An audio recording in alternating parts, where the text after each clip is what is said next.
ताश खेल रही थी? हाँ। गिरीश बाबू के साथ।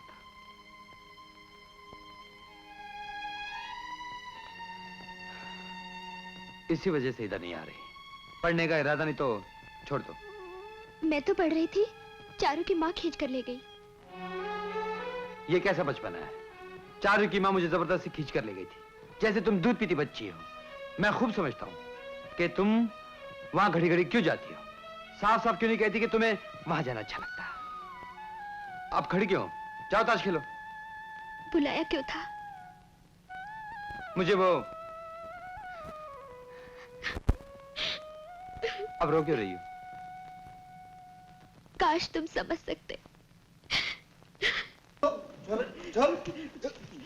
गुरुजी, हाँ, आप ठीक ही कहते थे।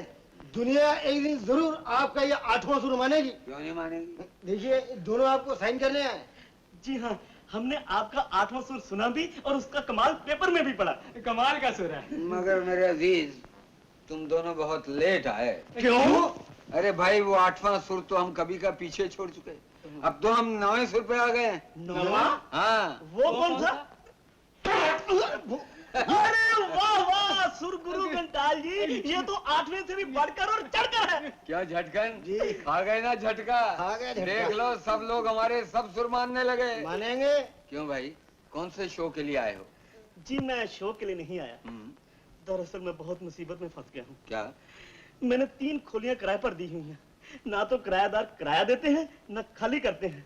मैं उन्हें खाली कराने के सारे फार्मूले जमा चुका हूँ, यहाँ तक कि वकीलों के नोटिस भी दिलवा चुका हूँ, लेकिन वो खाली नहीं करते। तो इसमें मैं क्या करूँ? जी, मुझे पूरा यकीन है आपका ये नवा सुर सुनकर वो जरूर खाली कर जाएंगे। देखा झटकन जी, एक सुर से खोलियां खाली होने लगी। हाँ। जब हमने पूरा सरगम पेश कर दिया तो देश और दुनिया दोनों खाली हो जाएंगे। ये भी हिट है। हाँ हाँ हाँ। तो मेरे दोस्त, आपकी क्या समस्या है? जी, वो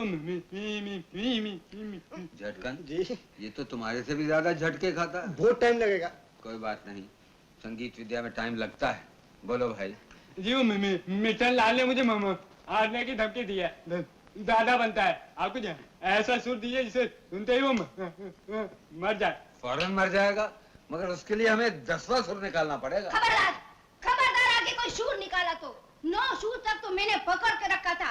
अब अगर 10वां शूर निकाला ने तो तमेरा 10वां शूर सुन के वो तो बाद में मरेगा, पर मैं पहले मर जाऊंगी, उसका क्या? झटकन जी, तब तो 10वां सुर निकालना ही पड़ेगा। चौथी आ जाएगी। वो क्या? अब तुम्हारी बात नहीं, इसकी भाभी की बात हो रही है। भाभी? हवा चुप मत चमचा।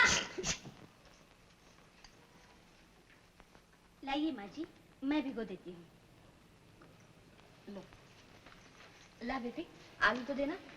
ये लो माँ, 3 टिकट लाया हूँ। रिजर्वेशन बड़ी मुश्किल से मिला है।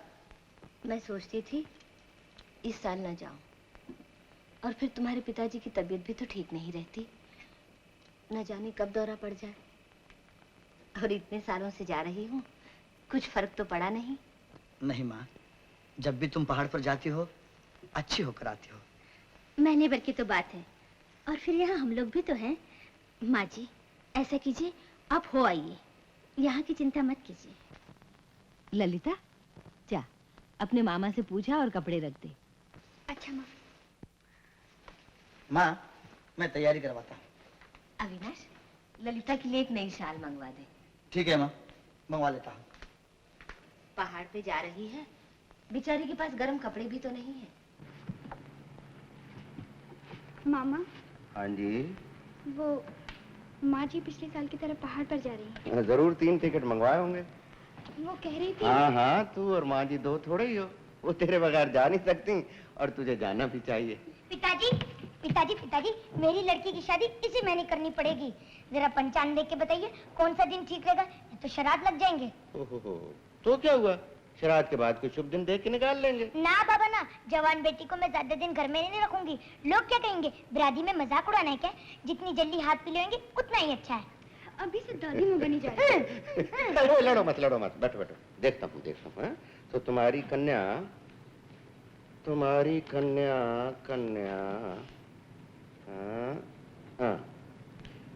पूर्णमासी की रात को 8 बजे का लगन ठीक रहेगा। ओ बाबा, सारी तैयारी पड़ी है, कुछ ही दिन रह गए। सगे संबंधियों को न्योता देना पड़ेगा। ये सब कैसे होगा? अच्छा मैं चलती हूँ। हाँ नानी माँ। क्या है पलटू? मालिक ने आपको याद किया है। अच्छा अच्छा। लेकिन मामा खाना तो खा के जाओ। नहीं नहीं, बाद में आके खाऊंगा। पिछले 2 साल से चुप बैठा हूँ मुनीम जी। हाँ सरकार, गुरुचरण तो आपकी मेहरबानियों का नाजायज फायदा उठा रहा है। तो आने दो, आज तो फैसला होकर ही रहेगा। हाँ सरकार, आज तो फैसला हो ही जाना चाहिए। हाँ जी, आज तो होना ही चाहिए। नमस्ते। आपने मुझे याद किया? याद नहीं करेंगे तो और क्या करेंगे? तुम तो हमें भूलकर भी याद नहीं करते। पड़ोसी होने के नाते कभी कभार आ जाया करते थे। पैसे क्या दिए, मेल मुलाकात से हाथ ही धो बैठे। ऐसी तो कोई बात नहीं, आपने बुलाया मैं चला है। वही तो मैं भी कह रहा हूँ गुरुचरण, बिना बुलाए तो तुम आते ही नहीं। पैसों के बारे में भूल गए क्या? भूला कहाँ हूँ, रात दिन उसी फिक्र में तो लगा रहता हूँ। तो क्या इंतजाम हो गया? जी अभी तक तो नहीं हो सका। सुन लिया मुरारी लाल, इंतजाम नहीं हो सका, रात दिन फिक्र में लगा रहता है। अरे भाई, मुझे इसकी फिक्र से क्या वास्ता, मुझे तो मेरे पैसे चाहिए। 15,000 रुपए नकद गिन कर दिए थे। 100-200 की बात होती तो भूल भी जाता। हाँ जी, वो तो हमें भी दे करके भूल जाते हैं मालिक, क्यों जी? नवीन बाबू, मुझे कुछ समय की मोहलत और दे देते तो अच्छा था। पिछले 6 महीने से यही कह रहे हो। जी वो जी से काम नहीं चलेगा।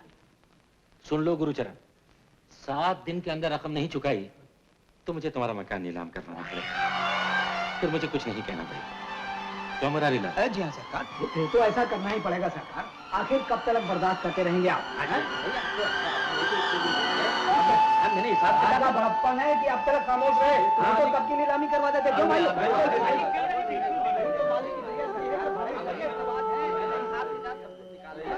आज कितना काम पड़ा है, मेरा दिमाग नहीं काम कर रहा है। ओफो, तो जा, मैं अभी आई। मामा, क्या हुआ मामा?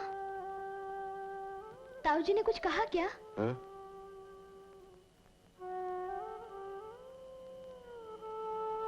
एक गिलास पानी लेके आ।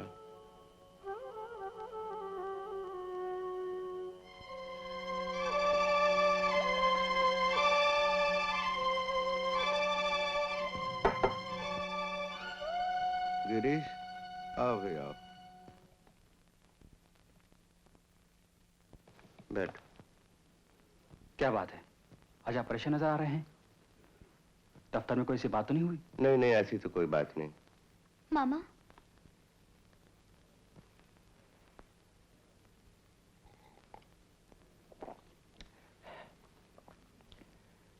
अब तुमसे क्या छुपाना बेटा। बड़ी बेटी की शादी के लिए नवीन बाबू से कर्ज लिया था। बेटी तो चल बसी कर्ज रह गया। समझ में नहीं आता 15,000 की रकम 7 दिन में कैसे चुका पाऊंगा। नहीं दे सका, घर नीलाम, बाल बच्चों को लेकर सड़क पे जाना पड़ेगा। नहीं, ऐसा नहीं होगा। अगर आप बुरा ना माने तो एक बात कहूं। नहीं नहीं कहो। मेरे पास रुपए रखे हैं, फिलहाल तो मेरे काम आने वाले नहीं। आप उनसे नवीन बाबू का कर्ज चुका दीजिए। तुम मुझे कर्ज दोगे? किस सूद पर? सूद? मैं नवीन बाबू की तरह सूद का धंधा तो करता नहीं। आप ले लीजिए, जब हो तो लौटा देना। गिरीश, तुमने मुझे बचा लिया, मेरी इज्जत रख ली। मामी, गिरीश बाबू मामा का सारा कर्जा चुका रहे हैं। क्या? सच? सच मामी, मैं अभी सुनकर आ रही हूँ। चलो, भगवान ने हमारी सुन तो ली। ललिता, अब तेरे मामा की सारी चिंता दूर हो जाएगी। अच्छा, मैं चलता हूँ। अच्छा अच्छा।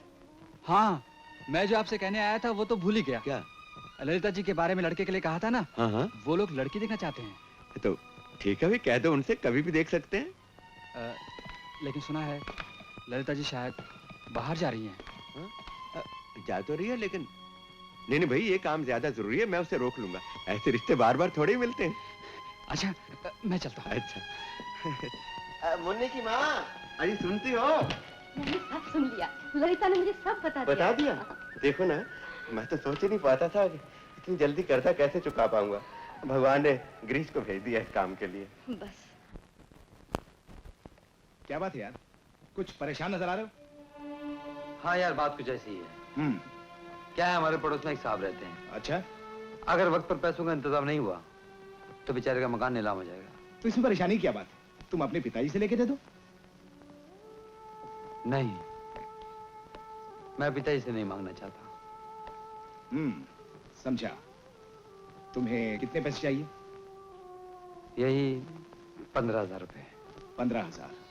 राइट। चेक चलेगा? सुना भाई, आज हमारे मुनीम की हथेली बड़ी खुजला रही। लेकिन मालिक लगता है आज कमबख्त खुजलाती ही रह जाएगी। हाँ सरकार, वो नक्शा किधर है? हम भी तो देखे कि शेखर बाबू का मकान कैसा बन रहा है। अरे भाई, नक्शा अभी बनकर आया ही कहाँ है। नमस्ते नवीन बाबू। क्यों गुरुचरण, फिर सर झुकाए चले आ रहे हो? आप नाराज क्यों होते हैं?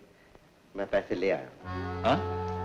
लेकिन थोड़े बहुत से काम नहीं चलेगा भाई, मुझे पूरा पैसा चाहिए। ये लीजिए, 10 और 2 12 और ये 3 15। पूरा पैसा चुका रहे हो? जी हाँ। और ये सूद। हाँ? सूद ही दे रहे हो? इतनी बड़ी रकम किस सूद पर ली? क्या मकान बेच दिया? ना तो मैंने मकान बेचा है और ना ही कर्ज लिया है सूद पर। तो फिर ऐसा कौन दानीकरण मिल गया? हम भी तो उसका नाम जाने। देने वाले ने नाम बताने से मना कर दिया। अरे ऐसा क्यों नहीं कहते कि हमसे छुपाना चाहते हो? आप पैसे गिन लीजिए और मेरे कागजात मुझे वापस कर दीजिए। हाँ हाँ, उसमें गिनने की क्या बात है भाई। मुनीम, पूरा पैसा चुका दिया, सूद भी दे दिया, तो कागज थोड़े ही रखेंगे। लो। शुक्रिया, नमस्ते।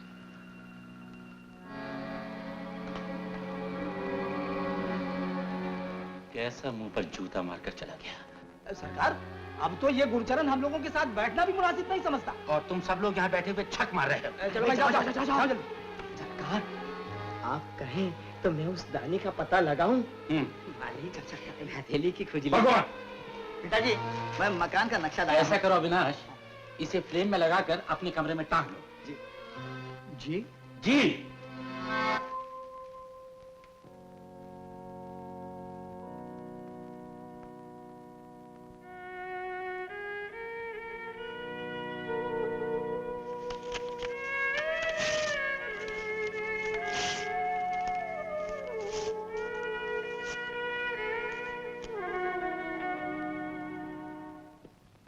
कितने अच्छे अच्छे कपड़े, कितने पैसे वाले लोग। दीदी, शेखर भैया छोटे होते तो मैं अपनी गुड़िया की शादी इन्हीं से कर देती। घर अच्छा है और लड़का भी देखा भाला है। अच्छा बाबा, अब जाके रुमाल लिया।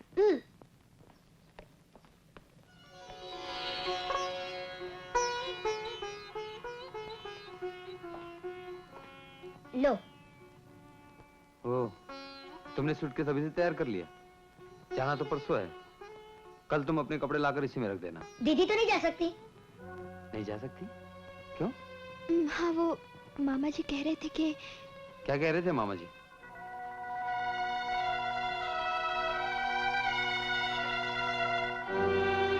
क्या बात है? चुप क्यों?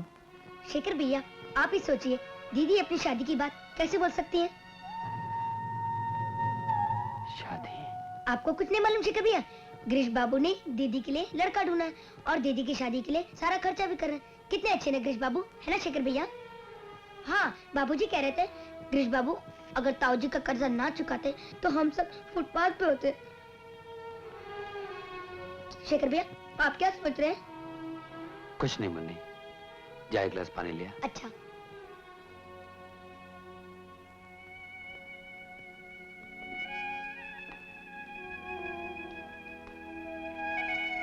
इतना सब कुछ हो गया और तुमने मुझे बताया तक नहीं। हाँ, अब मैं तुम्हारे इतने करीब भी कहाँ हूं और मेरा तुम्हारे पे इतना अधिकार भी कहाँ है। और ठीक भी तो है, गिरीश बाबू तुम लोगों के लिए इतना कुछ कर रहे हैं, मैं तो उनके सामने कुछ भी नहीं। मैं समझता हूं जो कुछ भी गिरीश बाबू तुम्हारे लिए करेंगे अच्छा ही होगा, अच्छा ही करेंगे।